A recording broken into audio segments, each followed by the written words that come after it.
Slab போட்டு முடிச்சாச்சு. இப்போ வந்து ஃபினிஷிங் ஒர்க் நடக்குது. பார்த்தீங்கன்னா சைடு வந்து இந்த மாதிரி கலவையில் ஜாயிண்ட் அடைச்சிடுறது. இது எதுக்காக பண்ணுறோன்னா, இது பண்ணிட்டா தான் ஸ்லாப் வந்து ஃப்யூச்சரில் வந்து இந்த கீழே இறங்குறது அந்த மாதிரி இஷ்யூவெல்லாம் இல்லாமல் இருக்கும்.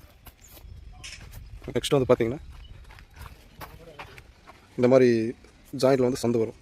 அது வந்து ஃபினிஷிங் பண்ணுறது பார்த்திங்கன்னா அங்கே பண்ணிகிட்ருக்காங்க பசங்க.